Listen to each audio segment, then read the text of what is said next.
Meus irmãos, estamos numa noite especial, uma noite onde nós daqui a pouco celebraremos o memorial, a ceia do Senhor. E hoje nós somos convidados a partilhar, a ouvirmos sobre uma notícia que ela tem mudado, ela já mudou milhões e milhões de vidas durante a história. É a notícia do Evangelho. É a notícia de Jesus Cristo, a pessoa e obra de Jesus Cristo, que tem mudado milhões de vidas e a cada dia nós vemos o poder dessa mensagem. E é muito importante nós entendermos, compreendermos, orarmos, vamos orar pedindo a Deus para que Ele abra o nosso entendimento. Às vezes você já ouviu essa mensagem, talvez tudo que eu falar aqui possa ser novidade para você. E o desejo, a nossa oração é que você encontre esperança, que você encontre clareza, compreensão e que também encontre um chamado de Deus. Eu queria fazer uma pergunta. Quem aqui gosta de viajar? Se o esposo não levanta, a mulher já cutuca, né? Se você é casado, você já não pode responder não. Se sua esposa gosta, você vai mesmo sem querer.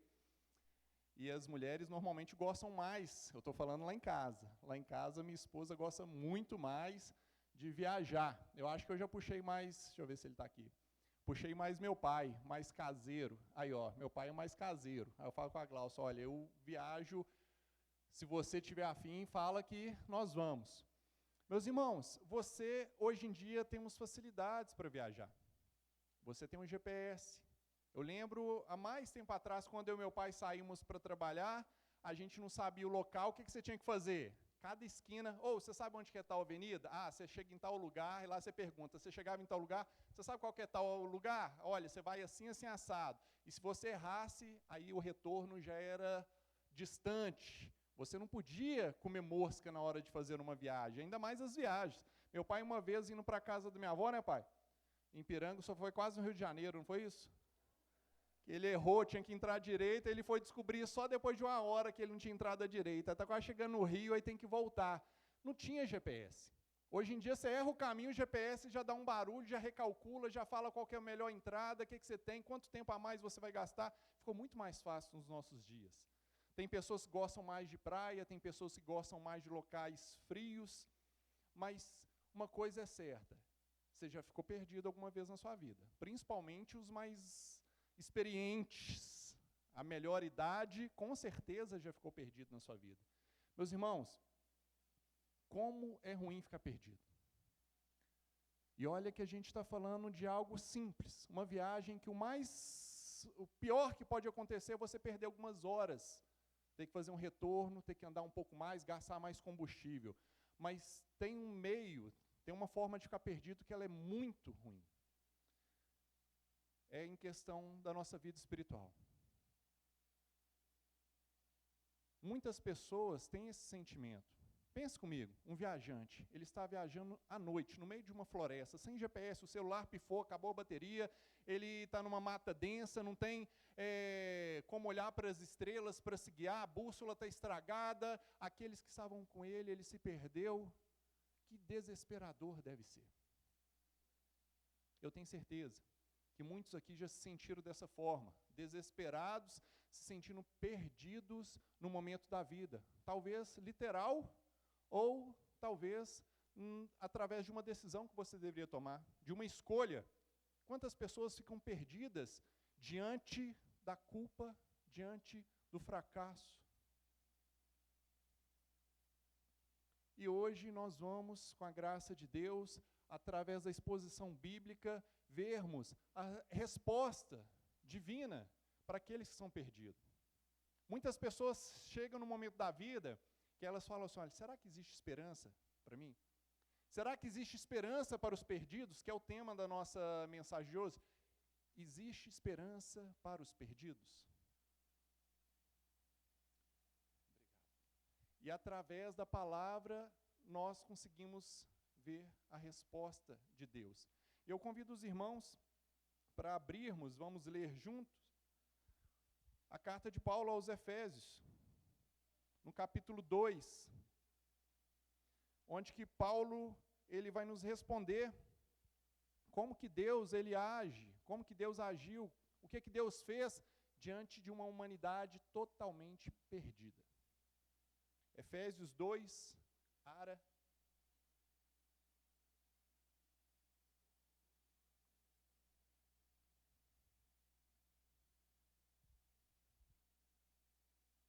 Efésios 2, nós vamos fazer a leitura do 1 ao 10. Ele vos deu vida, estando vós mortos nos vossos delitos e pecados, nos quais andastes outrora, segundo o curso deste mundo, segundo o príncipe da potestade do ar, do espírito que agora atua nos filhos da desobediência, entre os quais também todos nós andamos outrora, segundo as inclinações da nossa carne, fazendo a vontade da carne e dos pensamentos, e éramos, por natureza, filhos da ira, como também os demais. Mas Deus, sendo rico em misericórdia, por causa do grande amor com que nos amou, e estando nós mortos em nossos delitos, nos deu vida juntamente com Cristo. Pela graça sois salvos, e juntamente com Ele nos ressuscitou, e nos fez assentar nos lugares celestiais em Cristo Jesus, para mostrar nos séculos vindouros a suprema riqueza da sua graça, em bondade para conosco em Cristo Jesus. Porque pela graça sois salvos, mediante a fé, e isso não vem de vós, é dom de Deus, não de obras, para que ninguém se glorie, pois somos feitura dele, criados em Cristo Jesus para as boas obras, as quais Deus de antemão preparou para que andássemos nelas. Vamos orar mais uma vez, meus irmãos? Deus, o Senhor é poderoso e é um privilégio nós servirmos. É um privilégio estarmos aqui. É um privilégio poder ler a palavra, é um privilégio poder estudar a palavra, orarmos juntos, cantarmos. Deus, nós pedimos ao Senhor que através dessa exposição, dessa leitura, o Senhor fale nos nossos corações. Se porventura tem alguém aqui que está cético, que já veio com o coração trancado, com o coração resistente, Deus, trabalhe nesse coração. Trabalhe nesses corações com Teu Santo Espírito, Deus, moldando, transformando, para que através da exposição da Tua palavra possamos ver aqui pessoas regeneradas, a fé possa brotar nesses corações, corações transformados para a Tua glória, Deus. É o que nós pedimos em nome de Jesus. Amém. Meus irmãos, existe esperança para o perdido? Existe esperança para o perdido? Esse texto vai nos responder. Até o final nós temos esse objetivo de descobrirmos se existe esperança para o perdido, e antes de chegarmos na resposta dessa pergunta, nós temos outras 3 perguntas para respondermos através dessa exposição. A primeira pergunta é: por que precisamos ser salvos? Já pensou nisso? Por que eu preciso ser salvo? Todo mundo fala de salvação, eu vou na igreja, agradeço a Deus por essa salvação. Às vezes você cresceu na igreja, já ouviu que eu sou salvo, mas por que o ser humano precisa ser salvo? Vamos ver nos versículos 1 ao 3. Aí surge outra pergunta: como que Deus salva? Como que Deus salva pecadores tão indignos? Como que Deus salva pessoas? Como que Deus salva o ser humano? Que é a segunda parte. E a terceira pergunta: para que fomos salvos? Então nós vamos responder essas 3 perguntas: por que precisamos ser salvos? Como Deus salva pecadores? E para quê? Para que Deus nos salvou? E para respondermos a primeira pergunta, antes de entrarmos na exposição, é importante fazer uma breve contextualização. Paulo, quando ele escreve essa carta aos Efésios, ele estava preso em Roma. E ele escreve essa carta para tranquilizar aqueles irmãos, para falar: olha, eu estou preso, mas eu não estou preso porque eu sou um criminoso. Essa prisão minha, ela já faz parte de um plano maior de Deus, que foi feita antes da fundação do mundo. Ele vai falar isso no capítulo 1, de formar para si um povo escolhido, tanto de judeus quanto de gentios. Esse povo, qual que é o nome desse povo? Igreja. E Paulo vai falar: olha, Deus, antes da fundação do mundo, ele já tinha esse planejamento, que ele planejou Jesus executou e o Espírito Santo, ele atua nos corações, trazendo aqueles que são participantes desse novo povo que é a igreja. E Paulo, ele era o responsável para pregar sobre esse evangelho, e por causa dessa pregação, ele estava preso. Ele escreve para essa igreja falando, olha, eu estou preso aqui porque eu estou pregando, por causa desse plano que Deus fez, e a partir do verso 15, ele vai orar para que Deus ele ilumine os corações daquele povo, daquela igreja, para que eles entendam esse poder tremendo, o poder que Deus usou tanto para ressuscitar Jesus Cristo, e é o mesmo poder que Deus usa para transformar corações e converter pessoas.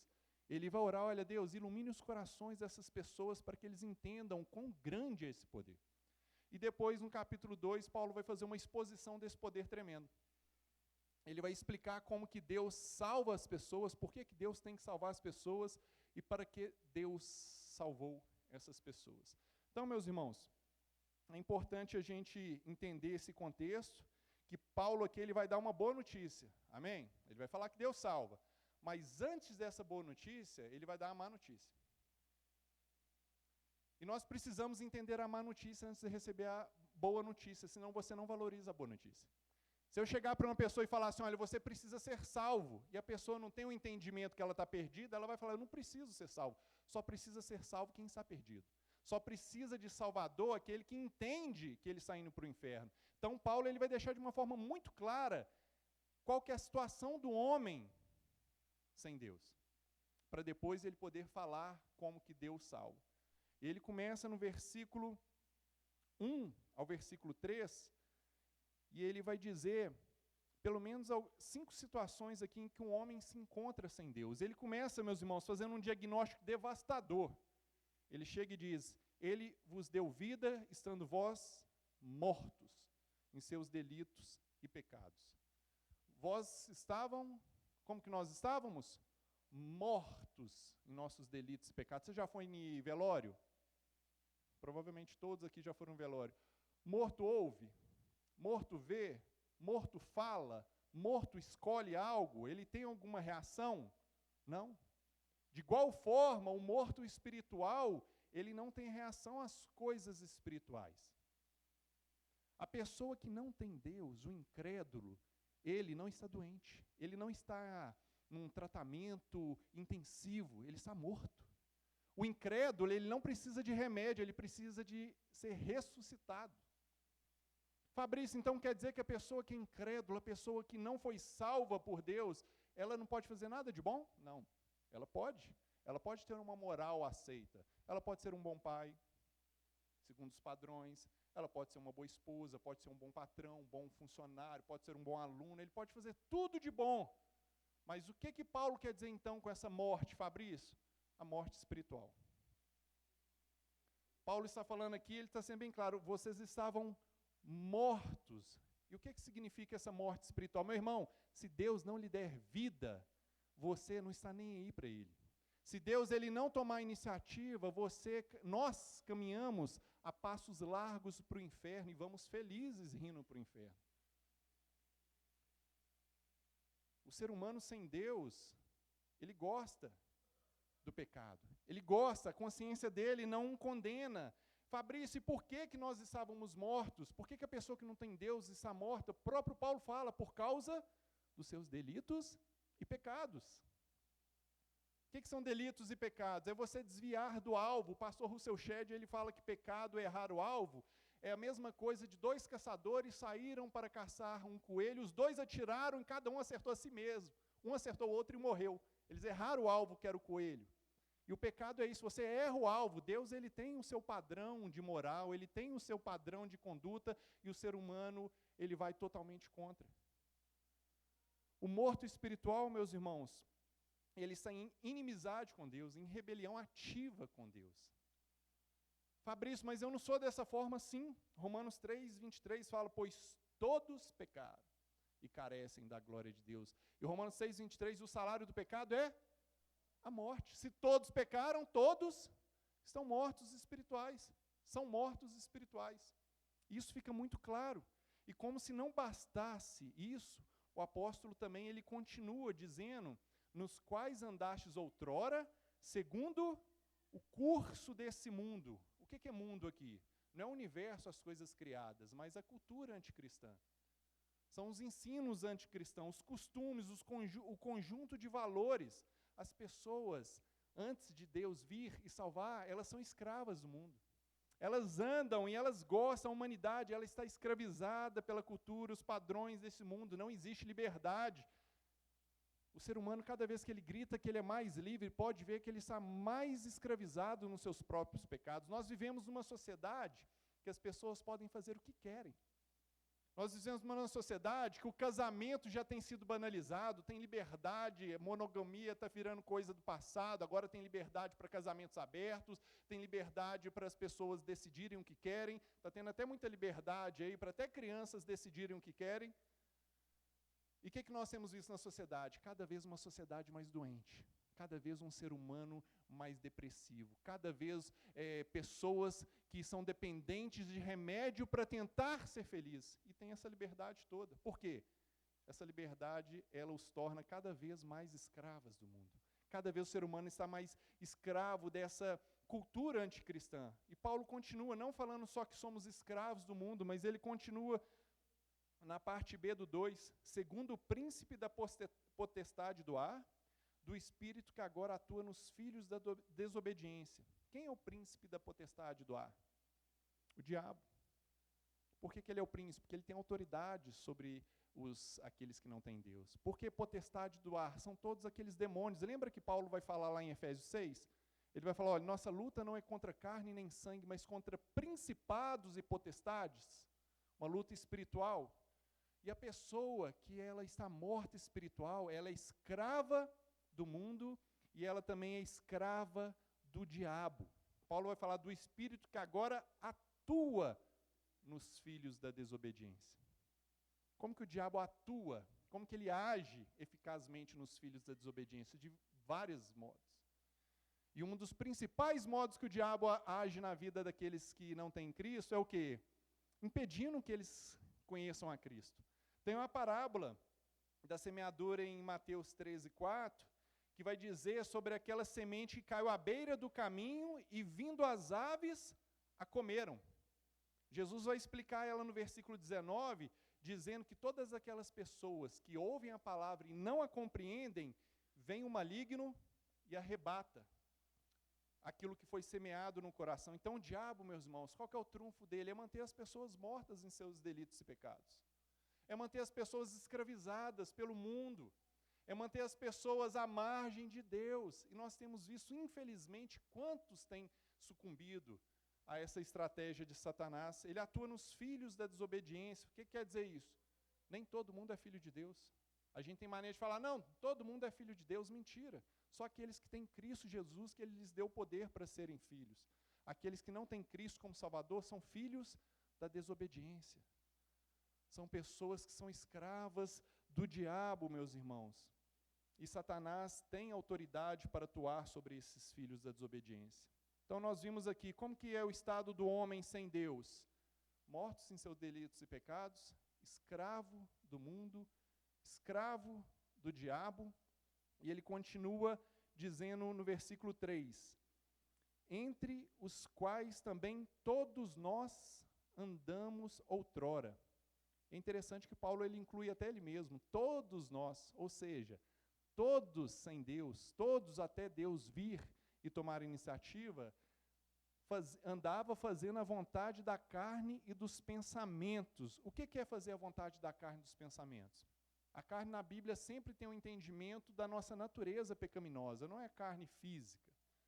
Fazer a vontade dos pensamentos. Nós vemos cada vez mais a sociedade tentando satisfazer os seus próprios desejos e prazeres. Desde que o mundo é mundo, o ser humano, sem Deus, ele corre atrás de sexo, poder e dinheiro. O cara quer fazer sucesso na rede social, ele vai mostrar que ele é poderoso, ou ele vai mostrar que ele tem dinheiro, ou a moça, o cara vai mostrar o corpo. Mentira. Começa a fazer sucesso, estoura rapidinho. Sexo, poder e dinheiro. E há 2000 anos passaram, o que é que continua? Da mesma forma o ser humano buscando satisfazer esses desejos. É uma sociedade hedonista. O que é hedonismo? É a busca incessante por prazer. É você realizar os prazeres, as suas vontades a qualquer custo. Reparem na mídia. As pessoas estão preocupadas com isso. E as pessoas não têm esse entendimento que elas estão escravizadas procurando. A gente vai ver a psicologia da autoajuda, o que ela vai dizer? Você é bom. Você tem que procurar dentro de você, tem uma bondade inerente no ser humano, você tem que colocar para fora. Ajuda está dentro de você, mas quanto mais nós lemos a Bíblia, nós vemos que nós não somos bons. Quanto mais eu leio a Bíblia, mais eu vejo que eu sou mal. Quanto mais eu estudo a Bíblia, mais eu vejo que eu sou pecador, e se Deus deixar eu fazer o que eu quiser, cada vez eu vou pecar mais. Fabrício, isso não é possível. É uma forma de juízo de Deus. Em Romanos 1, Paulo vai dizer, Romanos 1, a partir do verso 18, verso 20, ele vai dizer que o homem, ele não quis adorar ao Criador, preferiu adorar a criatura, e o que Deus fez com a humanidade? Ele entregou as suas próprias paixões. Então o homem tem colhido nele mesmo, no seu próprio corpo, a mulher no seu próprio corpo, isso. Nós vemos uma sociedade que cada vez faz o que quer, e cada vez está mais infeliz. Nós vemos pessoas que não têm escrúpulo nenhum. A pessoa até na rede social, ela pode postar que ela é alegre, que ela é feliz, que ela é bem-sucedida, mas a pessoa ela é infeliz lá dentro. Nós vivemos nessa sociedade, meus irmãos. As pessoas têm buscado satisfazer o seu próprio desejo. Os especialistas dizem que a razão da violência, que a razão do mal está o quê? Na baixa escolaridade, já viu? A razão da violência é porque as pessoas não têm condição financeira. A razão da violência é por causa da baixa escolaridade. E os crimes que acontecem lá no Colarinho Branco? Onde que tem mais corrupção? Parece que quanto mais dinheiro, mais poder, mais entendimento, parece que a pessoa ela já procura entender algo para ela pegar seu bel prazer e ela conseguir ser mais corrupta sem ser presa, não parece? Então não tem dessa. É a natureza humana. É o próprio, a natureza pecaminosa que tem. Nós éramos, por natureza, Paulo vai falar, filhos da ira. O que é filhos da ira? Merecedores da ira de Deus. Pensa comigo. Sociedade em rebelião com Deus, o homem, a humanidade em rebelião com Deus, pecando deliberadamente, ou seja, ele sabe o que está fazendo, ele planeja fazer isso, ele está atacando a santidade de Deus, está atacando a justiça de Deus, e qual que é a consequência para isso? A ira divina. Paulo está falando, olha, vocês estavam mortos em seus delitos e pecados, vocês eram escravos do mundo, vocês eram escravos da sua própria carne, vocês filhos da desobediência, e vocês aqui filhos da ira, ou seja, merecedores da ira de Deus, ou seja, condenados. Meus irmãos, o inferno nada mais é que a justa manifestação da ira de Deus para com o pecado. O ser humano aqui é algo devastador quando a gente olha isso. E Paulo diz, por natureza o ser humano é assim, ou seja, não precisa forçar. Você não precisa de fazer força. O ser humano, se ele deixar a vida guiar, igual o grande poeta Zeca Pagodinho, deixa a vida me levar, o que vai acontecer com ele? Vai para o inferno. O que o ser humano precisa fazer para ir para o inferno? Viver, nada. Se o ser humano fizer tudo aquilo que ele está afim, ele vai para o inferno. Meus irmãos, essa reflexão aqui, esse diagnóstico que nós vimos, é o diagnóstico que a Bíblia dá do homem sem Deus. Qual o diagnóstico que você tem feito da sua vida? Qual que é o diagnóstico que você faz da sua maneira de viver? Às vezes você vai falar assim, eu sou bom, meu vizinho é pior. Eu sou bom, tem um vizinho meu, nossa, ele adultera, ele bate na esposa, eu não sou assim, então eu sou bom. Qual que é o diagnóstico que você faz? Nossa, eu não sou tão mal, porque tem pessoas piores. Eu quero te falar que todos aqui estão nivelados no pecado. O homem sem Deus não há um justo sequer. Todos. Fabrício, mas eu não sou pior igual aquele outro. Meus irmãos, você às vezes não teve oportunidade de fazer aquilo que o outro fez. Mas o homem por natureza, ele é mau. O homem por natureza, ele é pecador. O homem por natureza, ele é morto, escravo do pecado, escravo da carne, filho da ira. E o que nós podemos fazer para fugir disso? Nada. O que você pode fazer para resolver a sua situação? Nada. Fabrício, então nós estamos perdidos? Sim. Fabrício, então eu estou frito? Sim. Está escrito aqui, mortos em seus delitos, escravo do pecado, escravo da carne, filhos da desobediência, merecedores da condenação. Esse é o diagnóstico da humanidade sem Deus. Essa aqui é a primeira notícia que nós temos. Não há um justo sequer, todos pecaram e carecem da glória de Deus. Eu, você, não é isenção para ninguém. Mas graças a Deus que o texto não termina aqui. Graças a Deus que o texto não termina. E Paulo, ele continua no versículo 4, meus irmãos. Ele vai dizer, mas Deus, lembre-se disso, mas Deus, são as duas palavras mais importantes do texto. Mas Deus, sendo rico em misericórdia, por causa do seu grande amor com que nos amou, meus irmãos, mas Deus, o que significa isso? Significa, aqui nós vemos a intervenção de Deus diante da situação perdida do ser humano. Mas Deus aqui vai nos mostrar que, diante dos versículos 1, 2, 3, nós estávamos mortos, escravos do pecado, escravos da nossa natureza, filhos da ira de Deus, merecedores da condenação, mas Deus, mesmo diante de todas essas coisas, mesmo diante de um ser humano rebelde, mesmo diante de um ser humano pecador, mesmo diante de uma humanidade que o marginaliza, Deus, ele interveio.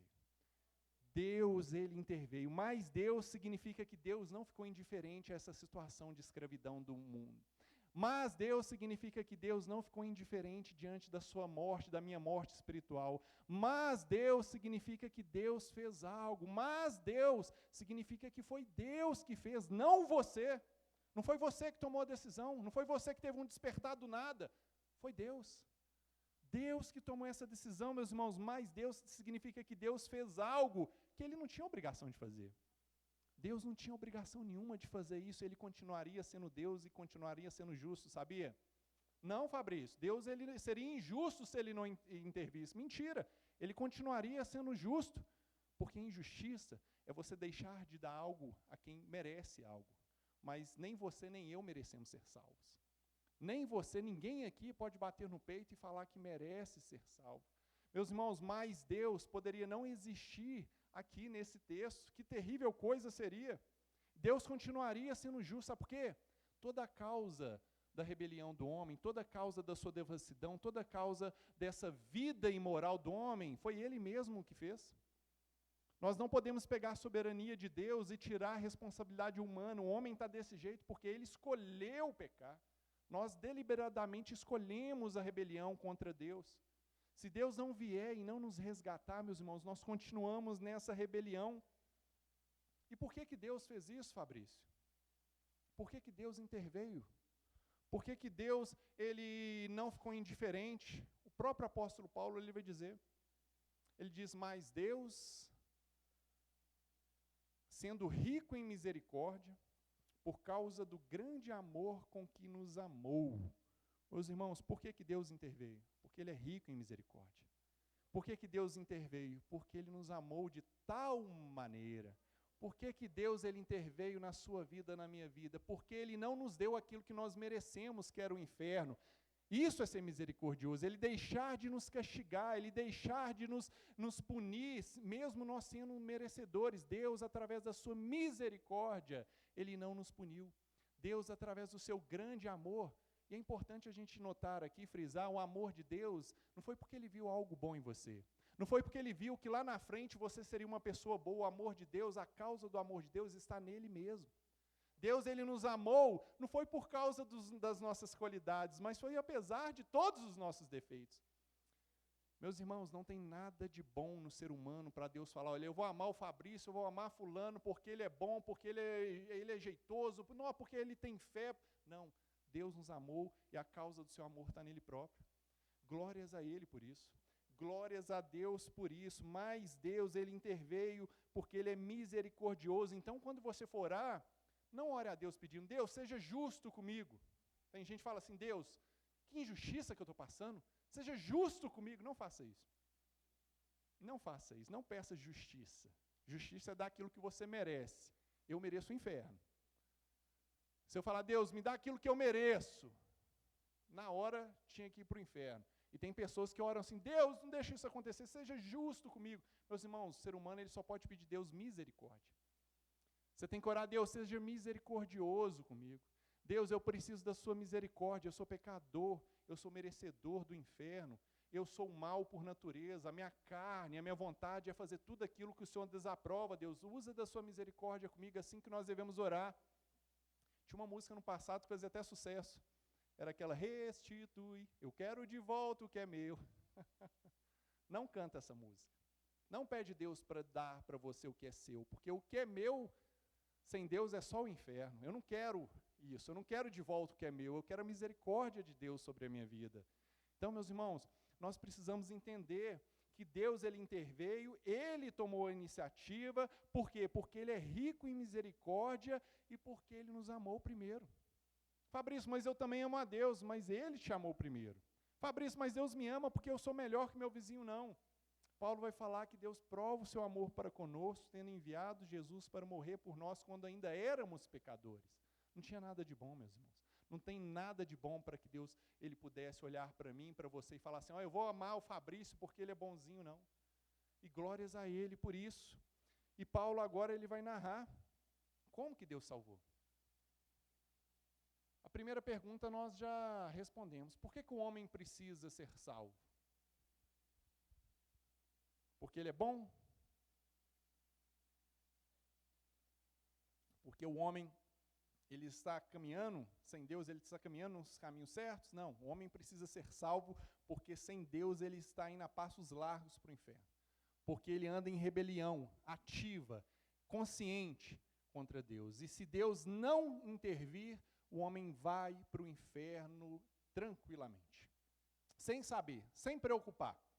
Então, por que nós precisamos ser salvos? Porque nós somos maus por natureza. Porque a nossa natureza é pecaminosa. Porque nós, sem Deus, nós somos escravos, éramos escravos do pecado, do diabo, filhos da desobediência, filhos e merecedores da ira de Deus.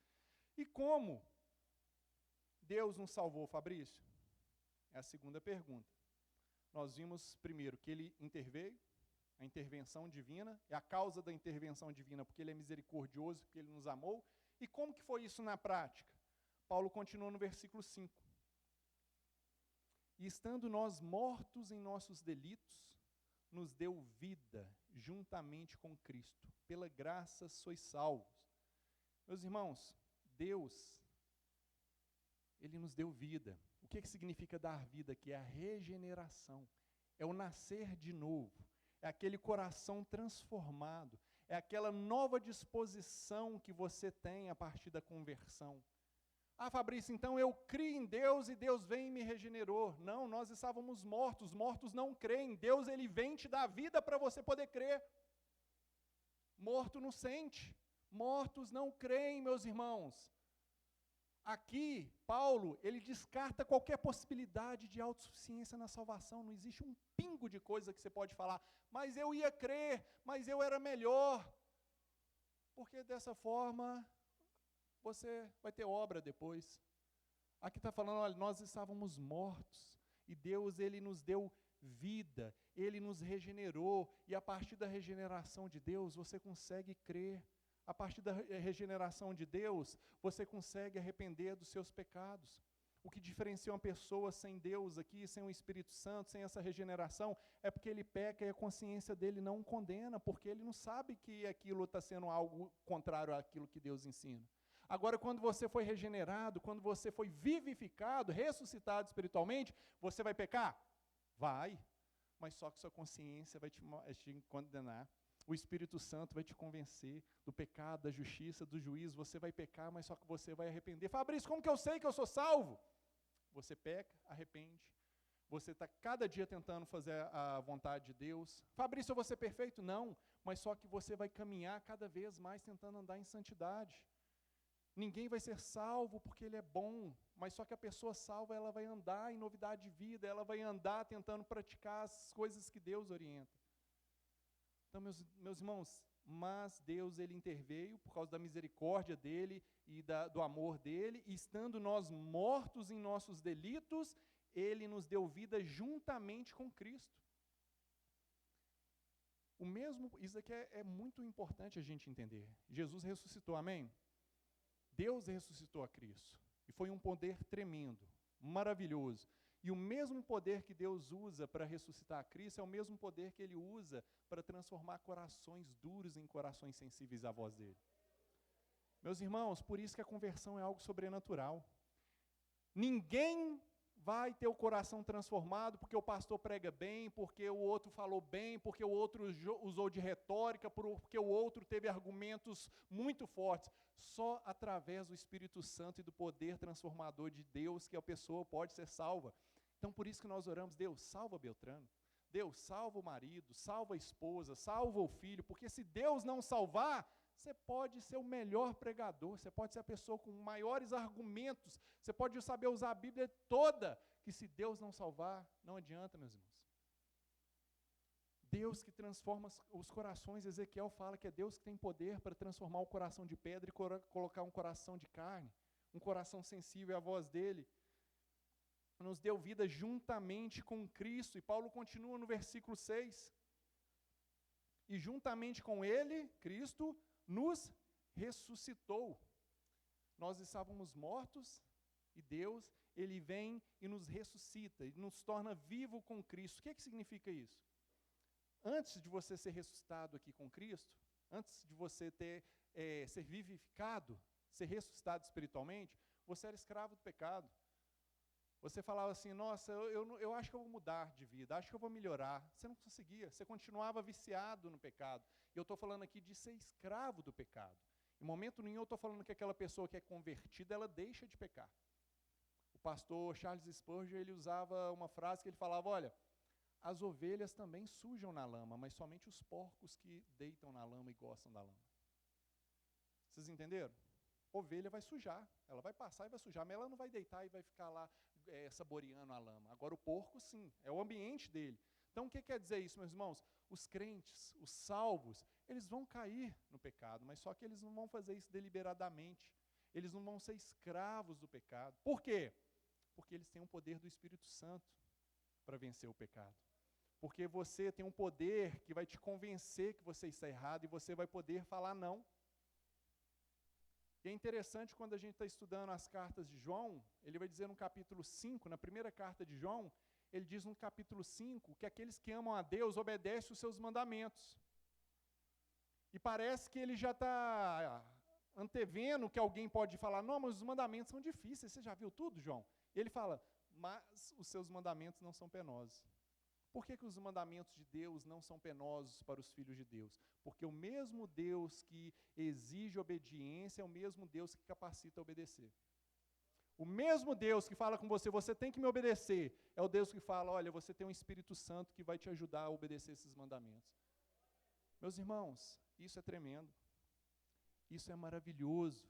Que Deus tremendo que nós servimos, o Deus que Ele interveio na nossa situação, porque Ele é misericordioso, Ele nos ama, Ele nos vivificou, Ele nos deu vida, e Ele nos capacita a não sermos mais escravos do pecado, porque Ele nos dá poder para vencer o pecado. Glórias a Deus por isso. Ele nos deu vida, nos ressuscitou, e no final do versículo 6, ele vai dizer, e nos fez assentar em lugares celestiais. Aqui é uma linguagem dos palácios. O rei, ele tinha um trono dele, e do lado do rei sentava a esposa, e do outro lado o filho. E Paulo está falando que, olha, ele nos deu vida, nos ressuscitou, e nos colocou nos lugares celestiais junto com Cristo. Ou seja, quem está sentado lá do lado? Cristo, é filho. Se nós também estamos sentados junto com Cristo, o que isso significa? Que nós também somos filhos. Voltemos nos versículos 1, 2, 3. Nós éramos filhos da desobediência. Nós éramos filhos da ira. Aí Deus, ele entra na história do homem, nos transforma, nos dá a vida, porque ele é misericordioso, ele nos ama, e ele nos faz o quê? Filhos dele. Meus irmãos, isso é tremendo. Nós éramos filhos da ira de Deus. E Deus, ele nos fez sentar em lugares celestiais com Cristo Jesus. Ou seja, nós também agora somos filhos de Deus. Meus irmãos, isso é tremendo. Por isso que Paulo vai falar em Romanos 8, não há condenação para aqueles que são em Cristo Jesus. O diabo, ele vai tentar te condenar, ele vai falar, olha, o Fabrício pecou, Deus. Aí Deus vai falar, sim, o Fabrício pecou, mas Jesus pagou.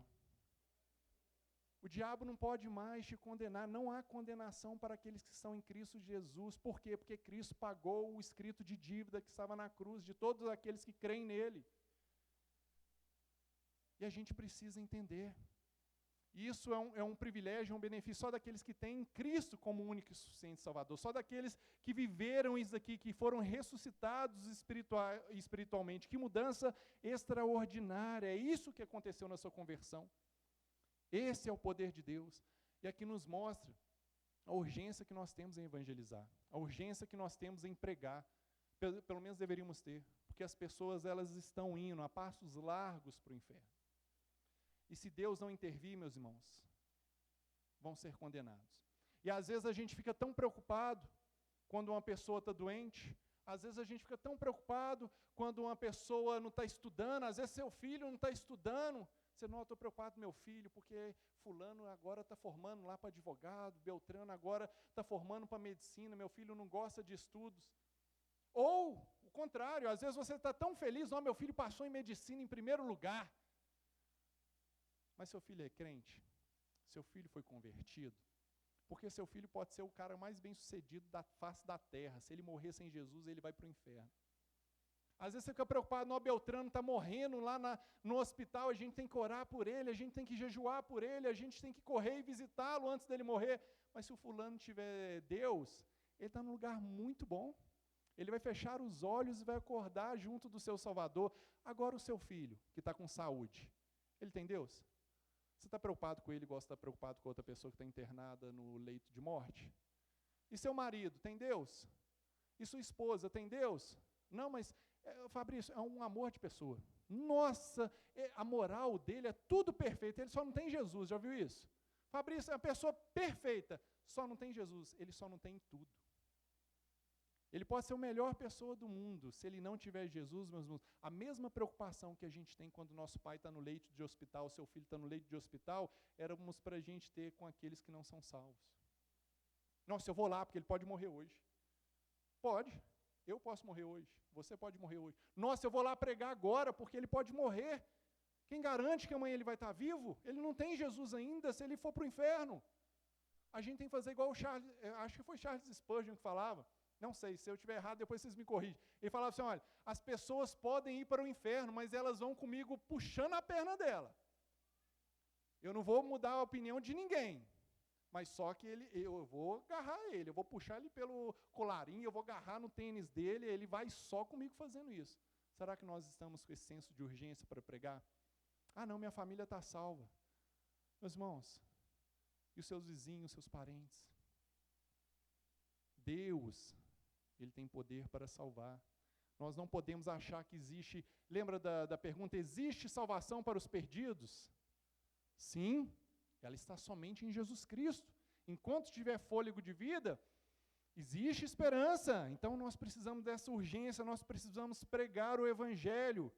Esse Evangelho de um Deus gracioso, misericordioso, amoroso. O apóstolo João ele vai dizer, se confessarmos nosso pecado, Deus é fiel e justo para nos perdoar dos nossos pecados e nos purificar de toda a nossa iniquidade. Meus irmãos, nós temos que pregar, nós temos que falar com essas pessoas, para que elas também possam confessar os seus pecados, elas possam gozar dessa eternidade, dessa segurança, dessa vida eterna igual a gente. Fabrício, nós aprendemos aqui por que precisamos ser salvos, porque nós somos maus por natureza. Porque nós, sem Deus, vamos para o inferno. Nós aprendemos como que Deus nos salvou. Ele nos salvou porque Ele é rico em misericórdia. Ele nos salvou porque Ele é amoroso. E Ele nos salvou como? Nos dando vida, nos ressuscitando espiritualmente. Juntamente com Cristo, nos fez assentar nas regiões celestiais. Ele nos transformou de filhos da ira a filhos dEle. Mas para que isso, Fabrício? Porque eu entendi... Como eu entendi, mas por que Deus fez isso?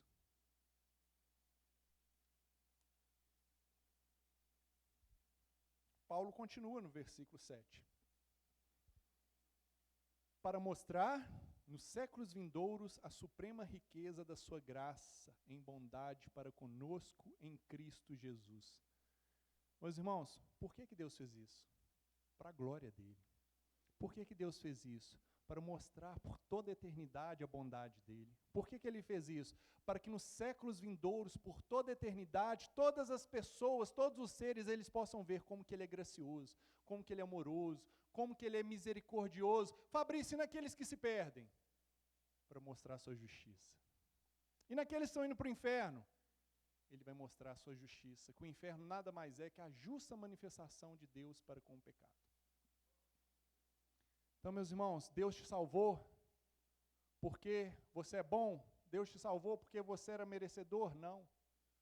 Deus te salvou porque ele é misericordioso, ele é amoroso e para a glória dele. Por que nós somos criados? Tem gente que fala, olha, Deus te criou porque ele estava sozinho, ele queria relacionar com o ser humano. Mentira. Balela, Deus te criou para a glória dele. Por que Deus criou as coisas? Deus criou essas coisas porque o ser humano é tão importante, ele queria agradar o ser humano. Deus criou para a glória dele. Tudo que Deus fez, todas as coisas, é para Deus, é para a glória dele. Jesus morreu na cruz para a glória de Deus Pai. Deus nos salvou para a glória de Deus Pai. Esse plano perfeito foi para a glória de Deus. Meus irmãos, a eternidade vai ser pouco para a gente agradecer a Deus por isso. Tem hora que a gente começa a orar, a gente fala assim, não, Deus, eu estou precisando de tantas coisas. Lembre-se que você foi salvo, se você foi salvo. E agradeça a Deus pela salvação. O bicho está pegando no trabalho, você é salvo. Agradeça a Deus pela salvação. O bicho está pegando, às vezes recebeu um diagnóstico ruim de doença, você é salvo. Agradeça a Deus pela salvação, porque esse mundo é passageiro. Um piscar de olhos aqui, isso acaba. Você vê sua filha pequena agora, quando você assusta, ela já está grande. Você vê que você não tem cabelo branco. Quando você chega, você já está cheio de cabelo branco, isso quando ele não cai. Então, meus irmãos, a gente precisa entender isso, o mundo, isso daqui, essas coisas, elas passam muito rápida. E às vezes você está jogando em risco toda a sua eternidade. Por causa de 80 anos. É igual a história do rapaz e do Senhor, que o rapaz chegou para o Senhor e falou, olha que o Senhor sempre seguiu a Deus, sempre seguiu as histórias da Bíblia, você sempre foi um bom homem, você sempre perdoou, você sempre foi fiel àquilo que você acreditava, e agora o senhor está doente, quase morrendo. Se o senhor fechar os olhos e descobrir que tudo isso era uma farsa, era mentira. Aí o Senhor falou, olha, eu fiz tudo certo, segui tudo que a Bíblia ordenava, fui um bom esposo, um bom filho, um bom trabalhador, fiz tudo certinho que a Bíblia me ordenava. Se acontecer de eu fechar os olhos e não existir, eu não vou perder nada. Aí ele jogou de novo para o rapaz. Agora você, menino, você não acredita em Deus, não é? E se você, quando morrer, descobrir que você estava errado, o que você vai perder? Ou seja, até na ótica do bom senso, até no raciocínio humano, a pessoa não servir a Deus, ela está arriscando tudo por nada. Se Deus existir, a pessoa perde tudo. Se Deus não existir, ele não ganhou nada. Então, meus irmãos, até na ótica do raciocínio humano, do bom senso, a pessoa não servir a Deus é burrice, é tolice, é idiotice. E a gente precisa entender isso quando a gente estiver pregando. Tem pessoas que falam, vocês estão deixando de viver para poder seguir a Deus. Não, eles que estão vivendo errado e depois eles estão colhendo a consequência. Essa consequência ela vai ser muito ruim.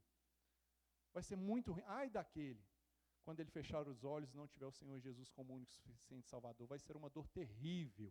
Vai ser algo inexplicável. E graças a Deus por aqueles que quando fechar os olhos vão se encontrar com o Senhor Salvador, que vai ser algo maravilhoso também, inexplicável. Glória a Deus por isso. Que salvação maravilhosa. A eternidade vai ser pouco para agradecer. E agora, para encerrarmos, duas conclusões sobre a salvação. Nós vimos por que o homem precisa ser salvo, como que Deus salvou, para que Deus salvou, para a glória dele. E tem a sequência dessa resposta para que Deus salvou. Paulo continua no versículo 8. Porque pela graça sois salvos, mediante a fé. Isso não vem de vós, é dom de Deus. Meus irmãos, até a fé é presente de Deus. Você crê? Agradeça a Deus por isso. E sabe algo que a gente pode refletir sobre isso? Que a fé, ela é um presente de Deus? Tem pessoas aqui que talvez está pensando assim, olha, eu não vou fazer hoje não, vou deixar para a semana que vem. Quem garante que semana que vem você vai crer? Você acha que você decide quando você vai crer? Não, eu não vou fazer hoje não, ó, eu estou vindo aqui, eu concordo, mas eu acho que ano que vem eu vou crer. Quem garante que ano que vem você vai crer? Você acha que você tem fé assim, olha, eu vou crer, aí agora eu criei. Não, meus irmãos. A Bíblia fala para nós buscarmos enquanto há tempo de buscar. A Bíblia fala para você buscar o Senhor enquanto se pode achar, invocai-o enquanto Ele está perto. O que significa isso? Hoje é tempo de buscar ao Senhor. O que significa isso? Qual que é o tempo oportuno de buscar, de procurar? A pregação está sendo feita, a palavra está sendo esclarecida, você está sendo convencido. Fabrício, eu não estou sentindo nada no meu coração. Ore a Deus pedindo misericórdia. Deus, eu não estou sentindo nada. Está entrando no ouvido e está saindo no outro. Mude meu coração, mude minha disposição. E quando você estiver orando dessa forma, pode saber que é Deus trabalhando no seu coração. Que se não for Deus, você vai entrar e sair aqui de qualquer forma. Você vai entrar do jeito que você saiu e não vai ter peso nenhum na consciência de nada que está sendo dito. É Deus que muda. É Deus. E isso, Paulo está falando, porque pela graça sois salvos mediante a fé. Isso não vem de vós, é dom de Deus, meus irmãos. Não de obras, no 9, para que ninguém se glorie. No céu não tem pessoas arrogantes. Não tem merecedores. No inferno não vai ter inocente, no céu não vai ter ninguém merecedor. No céu só vai ter pecadores arrependidos. No céu só vai ter pessoas que creram em Cristo como único e suficiente Salvador. Paulo fecha agora no versículo 10. Primeiro ele já diz, quais as conclusões sobre a salvação? Ele fala que a salvação é um presente, não é uma recompensa. Deus não te salvou porque você é bom, porque você iria ser bom. Deus te salvou porque Ele quis, para a glória dEle. E no versículo 10 ele vai dizer, pois somos feitura dEle. O que é feitura? É a palavra poema. Aqui Paulo está falando, olha, porque nós, a igreja, somos a obra-prima de Deus, o plano dEle desde a eternidade. Nós somos a criação de Deus, criados em Cristo Jesus para as boas obras, as quais de antemão Ele preparou para que andássemos nela. Meus irmãos, aqui temos um equilíbrio necessário. A gente está falando, a fé foi presente de Deus, a salvação é presente de Deus, o ser humano ele foi ressuscitado àqueles que têm Deus. Se Deus não intervir, o ser humano ele vai continuar em pecado. Mas muitas pessoas podem falar assim, então não preciso fazer nada, é tudo fé, é tudo graça. Mas para que nós fomos salvos? Para a glória de Deus e para que mais? Para as boas obras. O que são boas obras, Fabrício? Obras de obediência a Deus. Se você não está tendo boa obra na sua vida, é válido você questionar se você foi salvo. Fabrício, mas eu creio. Mas, nossa, Fabrício, eu toco na igreja. Fabrício, não sei o que, eu já fui batizado. Você não está tendo boa obra na sua vida? Você não está tendo fruto de arrependimento? Você não está andando em santidade? Fabrício, mas de vez em quando eu caio. Eu estou falando aqui de não ser escravo do pecado. Se você não tem boa obra na sua vida, investigue se você realmente foi salvo. Porque Deus nos salvou para as boas obras, meus irmãos. Uma vida santa, uma vida reta, fazendo o que é certo, fazendo a vontade de Deus. Fabrício, então essa boa obra, eu tenho algum mérito nela? Não. Paulo ele elimina qualquer resquício de mérito na salvação. Ele vai dizer, as quais Deus, de antemão, preparou para que nós andássemos nela. Meus irmãos, até as boas obras que nós praticamos é Deus que faz. Até as boas obras que você pratica. Fabrício, é porque depois que eu fui salvo, nossa, eu sou um crente superior. Eu já estou em outro nível de espiritualidade. Meus irmãos, é Deus. Tudo é Deus, tudo é Deus. Nós oramos, nós nos ajoelhamos e nós temos que falar, Deus, obrigado porque eu estou ajoelhado aqui, porque é o Senhor que está me levando a ajoelhar. Você arrepende, Deus, obrigado porque o Senhor está me convencendo do pecado, porque se dependesse de mim eu não ia arrepender, Deus. Obrigado porque o Senhor está me levando na igreja. Deus, obrigado porque se eu jejuo, porque se eu faço algo de bom, é o Senhor que me coloca nesse caminho. Tudo isso nós precisamos ter esse entendimento. Meus irmãos, aplicação. Talvez você está perguntando, o que eu devo fazer? Se você está aqui pensando que você é justo, que você é merecedor, que você é bom, que Deus te salvou porque você é melhor que o outro, abandone esse pensamento. Porque isso aí não tem respaldo bíblico, não. Às vezes a sua reflexão está baseada em alguma outra pessoa, eu sou bom porque a outra pessoa é ruim. Não, nenhum de nós somos bons. Ninguém é salvo por ser bom. Às vezes você é outro tipo de pessoa, está pensando assim, Fabrício, eu sou perdido, eu sou indigno, eu não mereço ser salvo. Isso é o caminho certo. Nós somos totalmente indignos de Deus. Nós não merecemos ser salvos. Mas esse entendimento da nossa indignidade, ele tem que nos levar a Jesus, que é o totalmente digno.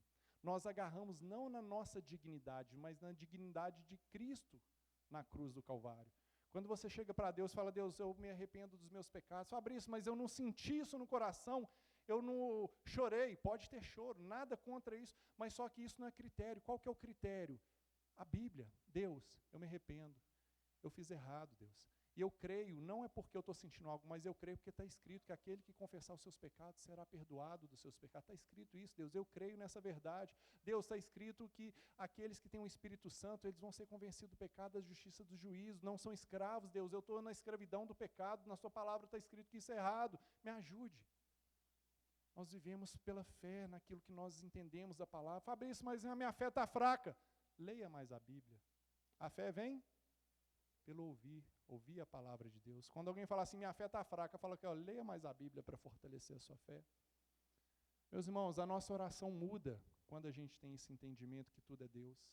Nossa oração, nosso modo de viver, Fabrício, daí é bobeira, não precisa entender isso. Precisamos entender, senão você começa a achar que você tem mérito diante de Deus. Senão você começa a achar que você é um tadinho diante de Deus. Senão você acha que Deus está sendo injusto contigo, porque seu vizinho que não é crente tem carro importado, e você que é crente desde pequeno está com dificuldade para pagar o aluguel. A gente começa a basear o amor de Deus em bens materiais, e a gente esquece que Deus ele nos deu aquilo que era mais precioso para Ele, que é Jesus Cristo. Tem pessoas velhas de crente que falam, Deus não me ama porque eu estou passando dificuldade. Meus irmãos, esse não é o critério bíblico para o amor de Deus. O critério bíblico para o amor de Deus é que Ele enviou Jesus para morrer na cruz para nós. Se você tem esse entendimento, meus irmãos, todo mundo pode desmoronar, mas você vai permanecer firme. Você vai permanecer firme porque você tem um conhecimento correto da salvação. Amém, meus irmãos? Fabrício, o que eu preciso fazer? Arrependa-se dos seus pecados. Agarre-se na dignidade de Cristo, reconheça a sua incapacidade de se salvar, confie inteiramente na obra de Jesus Cristo. Toda verdadeira esperança, ela se repousa, meus irmãos, na cruz vazia. Toda esperança do crente, ela se repousa no túmulo vazio. Jesus vive e Ele é capaz de restaurar a vida de qualquer pessoa. Voltemos para aquela pergunta do início, qual que é a pergunta do tema da pregação? Existe esperança para o perdido? Sim, essa esperança ela se repousa em Jesus Cristo, meus irmãos. A nossa esperança, o que nós vamos compartilhar hoje, daqui a pouco, toda a esperança do crente, ele está na pessoa e obra de Jesus Cristo. Ele morreu para nos salvar, Ele ressuscitou e Ele vai voltar para buscar a sua igreja. Amém, meus irmãos? Glória a Deus por Jesus Cristo. Glória a Deus, glória a Deus. Glória a Deus, meus irmãos. Meus irmãos, vamos ficar de pé.